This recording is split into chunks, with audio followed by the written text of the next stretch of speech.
নামাজ পড়তে একটু দেরি হয়ে গেছিল, সেই জন্য আমি দুঃখিত।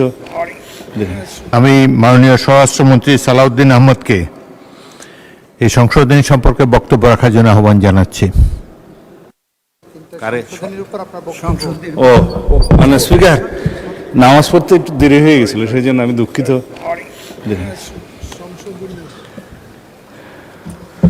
সংশোধনী উপরে আলোচনা হয়ে গেছে মানে স্পিকার, যে সংশোধনীগুলো আমি এখানে নোটিশে পেয়েছিলাম তার মধ্যে জনাব আক্তার হোসেন মাননীয় সদস্য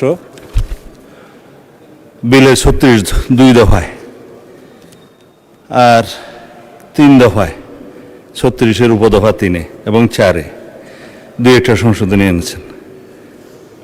দফা ৩৭-এও, দফা ৩৮-এও, দফা ৪১ এবং দফা ৪৩। এগুলো আমি আগে আমার যে বক্তব্য দিয়েছিলাম যাচাই বাছাই কমিটিতে প্রেরণের জন্য, সেখানে কিছুটা উল্লেখ করেছি। তারপরও আমি এটা আবার এখানে যেহেতু সংশোধনীটা এসছে জবাব দিতে হবে দফাবারই, সেজন্য দিচ্ছি মাননীয় স্পিকার।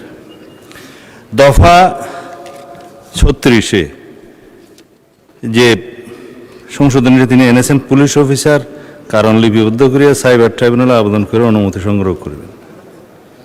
এটা আমি তখনই বলেছি যে জুয়ার যে সমস্ত আলামত এবং যে সমস্ত আধুনিক ধরন বর্তমান জমানায় দেখা যাচ্ছে, তাতে আগে এই সমস্ত প্রসিডিউর সাইবার ট্রাইব্যুনালের আবেদন করে অনুমতি নেওয়ার যে প্রসিডিউর, তাতে করে সেটা আর বিদ্যমান না থাকার সম্ভাবনা বেশি।